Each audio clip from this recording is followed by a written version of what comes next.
India में तो खैर ये सब होता नहीं है, बस वॉलपेपर में देखने को मिल जाता है। क्या अब वही कि रात का टाइम है और ऊपर आसमान में बादल है और साथ में कुछ रेड ब्लू ग्रीन लाइट जल रही है। ऐसा लगता है कि जैसे बादल में किसी ने रंग घोल दिया हो। पहली बार हम देखे तो लगा कि कोई पिक्सल पे फोटो एडिट कर दिया होगा।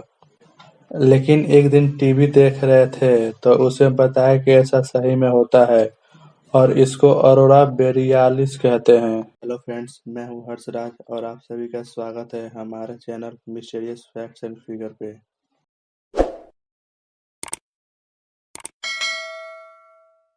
आज हम बताने जा रहे हैं कि अरोरा बोरियालिस क्या होता है और इसके बारे में सबसे पहले किसने बताया था।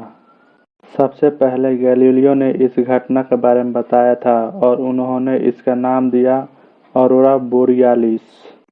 अब जानते हैं अरोरा बोरियालिस होता क्या है। पृथ्वी के आसपास दो जगहों पर ऐसे कुछ कार्यक्रम हो रहे होते हैं जिससे ये अरोरा बनते हैं।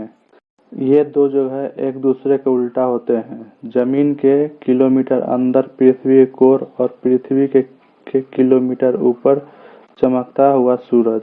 पृथ्वी के कोर में गरम गरम लोहे पिघल रहे होते हैं। ये पिघलते लोहे भयंकर ग्रेविटी के फोर्स के प्रेशर में घूम रहे होते हैं। अब इसमें होता ये है कि पिघले लोहे की ग्रेविटी के फोर्स में घूमने से एक बहुत बड़ी सी मैग्नेटिक फील्ड बन जाती है। ये मैग्नेटिक फील्ड इतनी भयंकर होती है कि पृथ्वी के कोर से चालू होती है और पृथ्वी के आसपास के स्पेस में फैल जाती है। इस प्रेशर में मैग्नेटिक फील्ड की वजह से जो वायुमंडल बनता है उसे मैग्नेटोस्फीयर कहते हैं। ये मैग्नेटोस्फीयर बहुत काम की चीज होती है। पूछो कैसे?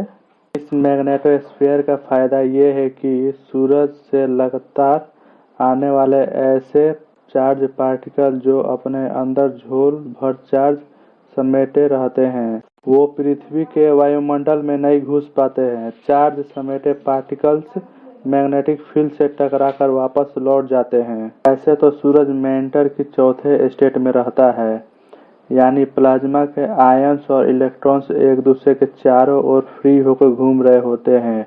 इन पार्टिकल्स की सबसे खास बात यह होती है कि सूरज जैसी ऑब्जेक्ट की भयानक ग्रेविटी फील्ड से भी अलग हो जाते हैं। सूरज से अलग होने के बाद ये सीधे पृथ्वी की ओर कूच करते हैं। मिलियन किलोमीटर प्रति घंटे के स्पीड से पार्टिकल के सूरज से पृथ्वी की ओर हो रहे इस मूवमेंट को कहते हैं सोलर वाइंड। जैसे कि पहले ही बताया है, ज़्यादातर पार्टिकल्स मैग्नेटिक फील्ड से बाउंस होकर वापस आ जाती है, एकदम वैसे ही जैसे एंडी डैंडी की फनफनाती सर्विस का जवाब इस रॉजर फेडर के रैकेट पे टेनिस बॉल पड़ते ही बाउंस होकर लौट जाती है, लेकिन कभी कभी फेडर के किले में भी सीधे लग जाती है। वैसे ही पृथ्वी के आसपास बनी मैग्नेटिक फील्ड कहीं न कहीं कमजोर हो जाती है और वह चार्ज समेटे हुए पार्टिकल्स पृथ्वी के वायुमंडल में घुस जाते हैं। पृथ्वी के मैग्नेटिक फील्ड में ये सबसे कमजोर नॉर्थ और साउथ पोल में होते हैं। अब आते हैं पृथ्वी के वायुमंडल में क्या सबसे ज़्यादा खास होता है, हवा या गैस। गैस में सबसे ज़्यादा क्या होता है, नाइट्रोजन और ऑक्सीजन। ये चार्ज हुए पार्टिकल जब पृथ्वी के वायुमंडल में घुसते हैं तो ऑक्सीजन और नाइट्रोजन के कांटेक्ट में आते ही इलेक्ट्रॉन इस गैस के एनर्जी ट्रांसफर कर देते हैं। ऐसे में ये पार्टिकल खुद तो रिलैक्स हो जाता है, लेकिन अब ऑक्सीजन और नाइट्रोजन एक्साइट हो चुके होते हैं। जब कोई एक्साइट होता है तो उसमें भी भरपूर एनर्जी आ जाती है। ऐसे ही होता है ऑक्सीजन और नाइट्रोजन के साथ। इस केस में ऑक्सीजन और नाइट्रोजन एनर्जी शूट करते हैं। इस शूट में की गई एनर्जी को ऑक्सीजन पैकेट्स के फॉर्म में छोड़ा जाता है।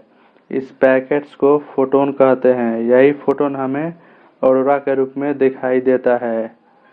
अब आते हैं कि रंग कैसे आती है। ये सब डिपेंड करता है चार्ज लेकर चल रहे पार्टिकल किस जगह ऑक्सीजन और नाइट्रोजन के कांटेक्ट में आते हैं और जगह के हिसाब से रंग बदलता है। जैसे अगर ऑक्सीजन 150 मील तक हो तो एक नीला शेड लिया है, हरा रंग आसमान में मिलेगा, उसके ऊपर लाल रंग मिलता है। 60 मील तक नाइट्रोजन से सब चार्ज किए हुए पार्टिकल मिलते हैं तो नीला रंग मिलता है। किसी ने हमसे पूछा है कि ये अरोरा रात में ही क्यों बनते हैं, तो हमने बताया कि अरोरा तो दिन में ही बनता है, लेकिन सूरज की इतनी तेज चमक रहता है कि दिखाई नहीं देता है।